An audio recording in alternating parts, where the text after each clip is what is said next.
Come out and play. So, you know what I'm saying? My Warriors went on and swept Portland last night. And in Cleveland, they went on and swept their team, Indiana. You know what I'm saying? And I just feel bad for Dame Lillard and Paul George. You know what I'm saying? Like, they is two spectacular talents. Like, you look at Dame dropped, you know what I'm saying, about 30 a game. You know what I'm saying? You look at PG, he dropped about 30 a game. And I swear to God, like, if this don't tell them players or superstars or wannabe superstars in the NBA anything, you need help. Because like Dame said last night, I thought his exit interview was perfect. Although it seemed a little attacky, you know what I'm saying, when it comes to the team. You know, he said people need to get better individually. You know what I'm saying? That was definitely a knock to the squad. Paul George, you know what I'm saying, he made a comment that was like, it's really frustrating losing to the same player, the same team every year. And like just the comments that, you know, these two superstars made, like, I wouldn't be upset if Paul George went to Portland or if Damian Lillard somehow found his way on Indiana. Me personally, I think that, you know what I'm saying, I think that, you know what I'm saying, Paul George should stay east. And I think a lot of the young up-and-coming stars need to go east. Like, let's be honest, you know what I'm saying? When LeBron James finally do decline, so all the teams who are competing against LeBron now, your question you got to ask yourself is, what is y'all going to do when LeBron retire? Is you going to let a team like the Warriors do the same thing that what happened to the Spurs, OKC, and the Clippers? Like, y'all going to let the Warriors come through, have a good year, get lucky, win a championship, and become a competitive team? You know what I'm saying? So, you know what I'm saying? Shout out to Paul George. Shout out to Dame Lillard. Shout out to CJ McCollum. You know what I'm saying? I mess with y'all. Y'all boys just wasn't enough for that squad, man. You know what I'm saying? And I think really game one let you know what it was. Like game one for both Paul George and both for Dame Lillard, like they battled. You know what I'm saying? They battled. You know what I'm saying? For the Blazers, you had CJ McCollum had 41. I think Dame had like 30, 34, 33. You know what I'm saying? And in that game, Dame and CJ was going off. But at the same time, it didn't work. So my mindset is just like, what combination of what combination of a team can do the same thing that Dame Lillard and CJ just did and win a game? That's the question. Like, you got to ask yourself, if LeBron scored 41 and Kyrie scored 30, is that going to be enough to beat these Warriors? Now, granted, you know what I'm saying, I've been watching LeBron James interviews and, you know what I'm saying, like, for the first time not being a fan of LeBron James, I actually want him to win.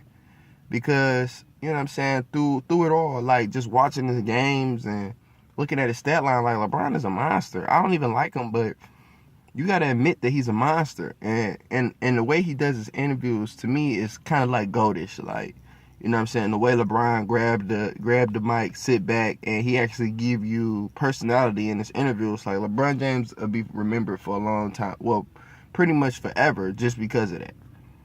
You know what I'm saying? Just because of the fact that LeBron was able to have such a personable approach to his interviews.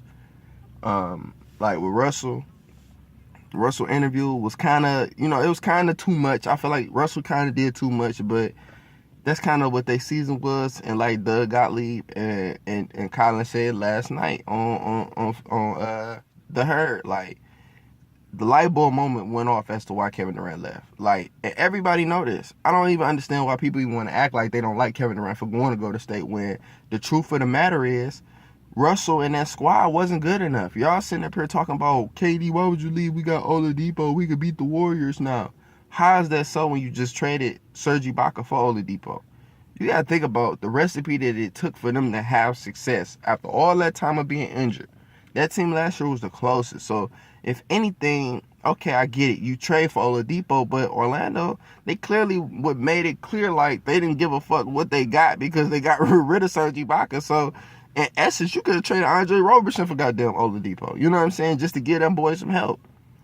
So, you know what I'm saying? I'm saying all this to say, like, the Clippers lost Blake, but they tied the series up, but Gobert coming back. So I think it's just a lot of lying going on with these injuries. A lot of lying. Like, a lot of lying. Because you said Nurkic had a broken leg, but he plays in the game.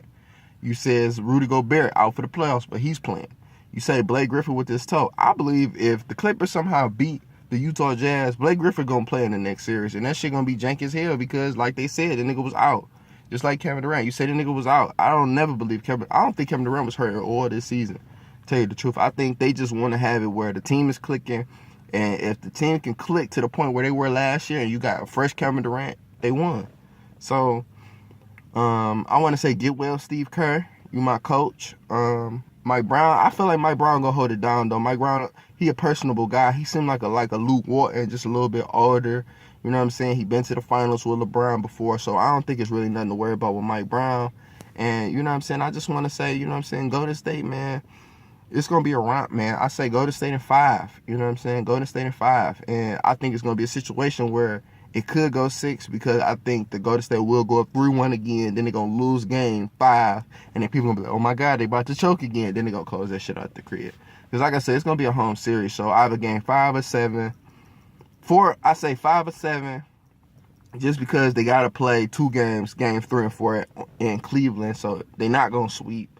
I believe Cleveland can win on the road, but not this year, baby, because Kyrie and LeBron going to do that shit they did last year, and they not going to have no help. And just like CJ and Dame, and like I said, I want to say, too, isn't it ironic how Golden State and Cleveland are both the only teams that made it to the second round, and yet they projected to go to the finals and face each other? Like, it's so much foreshadowing going on. But that's it, you guys. I'm about to get ready for work. You got to grind and shine, baby. You know what I'm saying? You know what to do. Leave a like, comment, subscribe. Follow me on Facebook at Terrence Rose, Instagram at, you know what I'm saying, _King Rose with a Z, and follow me on Twitter at Big Mikey Rose, man. We out here. Shout out to the D, shout out to the Warriors, shout out to Steph Curry. Let's get this chip.